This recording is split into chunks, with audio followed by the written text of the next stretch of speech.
We are HTLA Radio 1. You will lower your shields and prepare to be boarded. We will add to your distinctiveness, your advertisers, and your sponsors to our own. Resistance is futile. HTLA Radio 1 in New York City proudly presents CRASHTalk.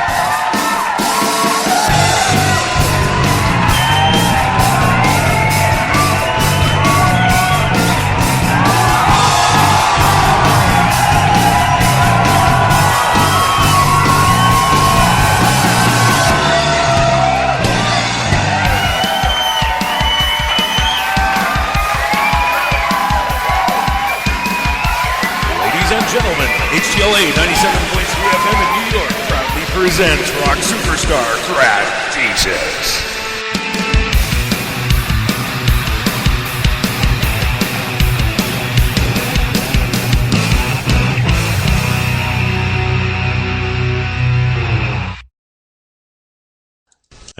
Greetings and salutations, Crash Talkers. Hi, this is Chris Crash Jesus Taylor coming at you live from the studio offices here at HTLA. And, regulate this. God damn it. Man, it just never ends, you know.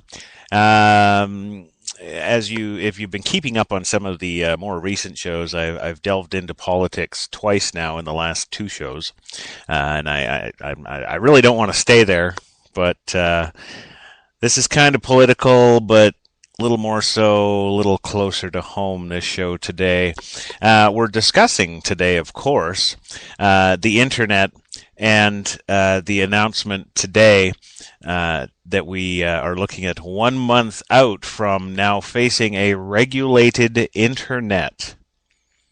Yes, my God, is this China? Well, we'll talk about China in the upcoming segments here for sure, because there's a lot to cover in this. So if you are just joining, it's probably good that you're just joining because we're just starting. Regulate This is my show today, and we are talking about the upcoming regulation of the internet that has been talked about for, well, over a decade, actually over two. A number of groups and organizations are trying to facilitate ownership or leadership or, God damn it, just pay me more money, and tried and failed numerous times. And, today's no different. The FCC's rearing their ugly head. My favorite people on the planet, the FCC, of course, love them to death, would love to do commercials for them all day long. I'm kidding. We're talking about their latest release here that's going on in the United States about the regulation of said internet. But really, to understand the regulations and the players in the game and all of the rest of it, we really got to kind of go back to the beginning, don't we? For example, how many of you out there actually know what the internet is? I bet you the number is staggeringly low. Well, you've tuned into Crash Talk, and that's because you trust my opinion and you know I know what the hell I'm talking about. So let me give you a little breakdown about the history of the internet. Long ago when the sky was red. Sorry, just going a little Conan there on you. Anyway, the history of the internet began with the development of electronic computers in the 1950s.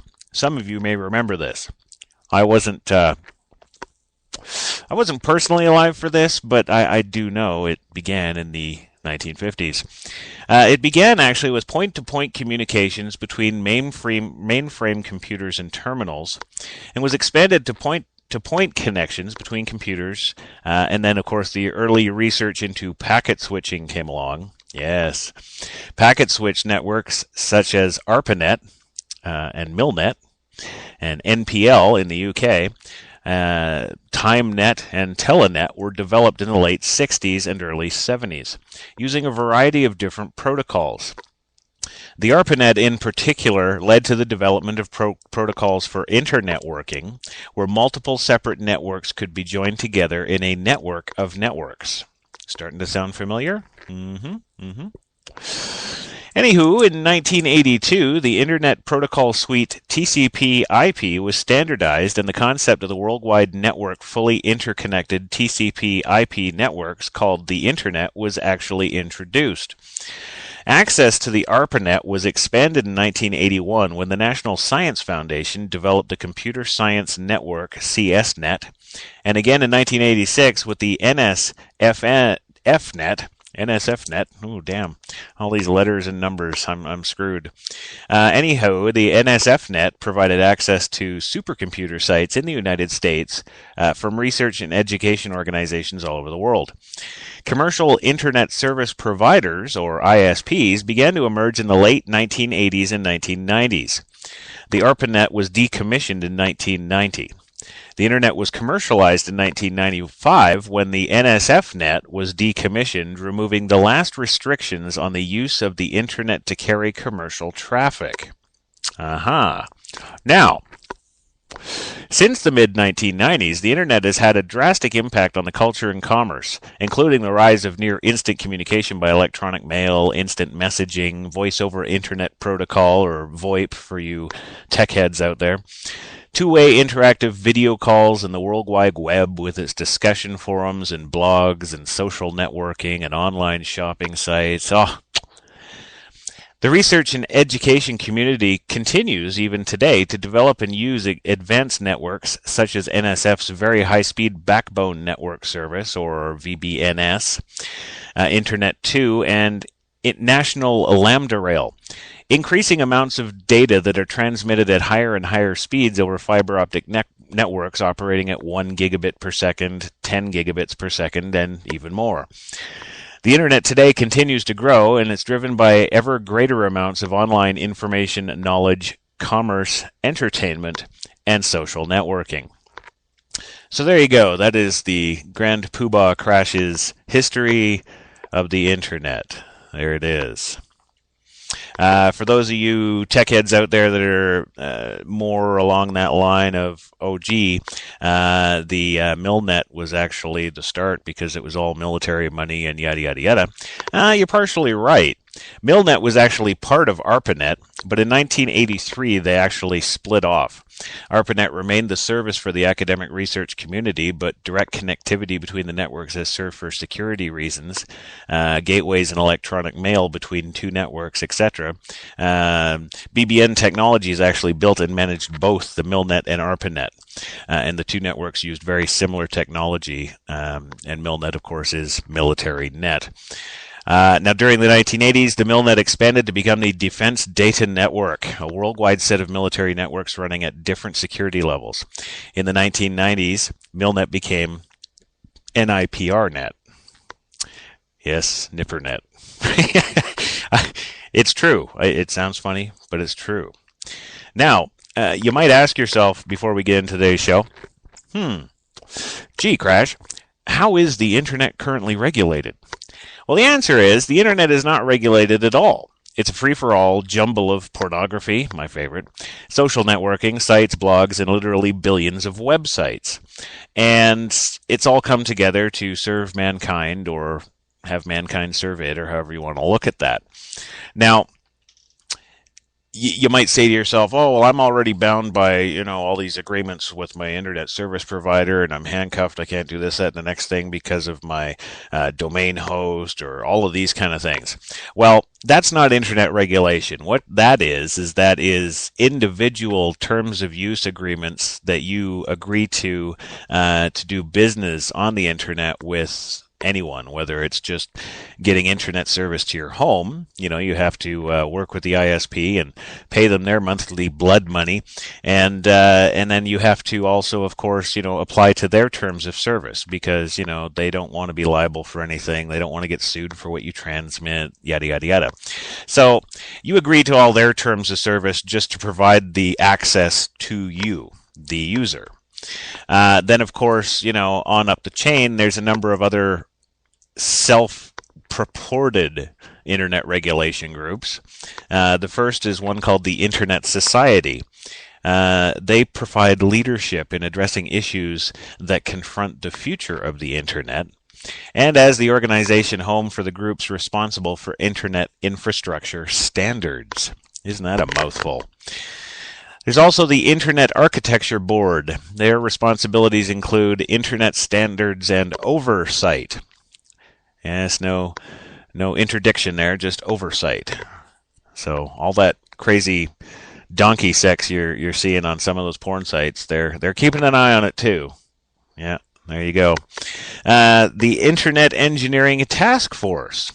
They're a large, open international community of network designers, operators, vendors, and researchers that are concerned with the evolution of the Internet, its architecture, and the smooth operation of the Internet. It is open to any interested individual, by the way, so, if you're interested in joining the Internet Engineering Task Force, you can at eitf.org. There you go. Get proactive. There's also Internic. They provide public information regarding Internet domain name registration services. And for any of you out there that have your own websites or domains, you know exactly what that is.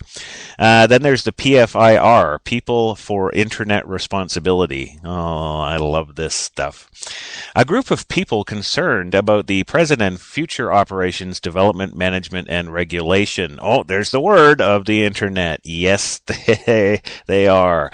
And you know those PFIR people, don't you? Those are the people out there in all those, I don't know, what's a good example? Oh, I know a good example. Let's look at a housing development community and their little administrative board and all the little titles they like to hang out to little people to give them a sense of belonging or want or ability or something. Self-worth maybe is another quote that comes to mind. So that's kind of like them. Then there's ICANN.org. ICANN. It's the Internet Corporation for Assigned Names and Numbers. ICANN is a technical coordination body for the Internet. Yes. There you go. So that's kind of your breakdown of the regulatory governing bodies, or self-proclaimed there too, who are wanting to regulate the Internet, but just kind of can't get it together. And you know why? There's a reason for that. Now, you might remember back in 2007 into 2008 there, the whole Obama-McCain debacle and the following election and said administration change from the glorious George W. Bush. Obama, in his platform, had promised that the Internet would be open. Absolutely. No regulations. We want to keep this thriving as the entity it is. Oh, Lord Jesus, yes. And, of course, subsequently, on December 21st, 2010, Obama and his FCC appointees went and regulated the Internet, didn't they? Well, the story back in December of 2010 was that the FCC defied the courts and Congress and a clear national consensus in favor of an open Internet when it claimed the authority to regulate the Internet and passed the so-called net neutrality regulations. Yes, they did this on a 3-2 vote. Damn. I guess everybody was out that day. Anywho, the FCC Democrats Minion Claiborne, Michael Copps, and Chairman Julius Janikowski voted to pass not just new net neutrality regulations, but an entire framework for future government meddling online. Republicans Robert McDowell and Meredith Baker voted against the plan. Well, it's good that they showed up for work that day. Reports were already circulating that at least one major industry firm will sue to overturn the illegal regulations, and of course, congressional Republicans will rightly rake the FCC over the coals, which they did. However, what the hell kind of stuff is in my coffee? However, that said, today's result is a crippling defeat to the radicals. The radicals? Oh, yes, those radical people that actually take freedom of speech and want to take it global. Oh, what, China's got a problem, so we don't want to piss them off? What is this? I don't know, plot's thickening, gang.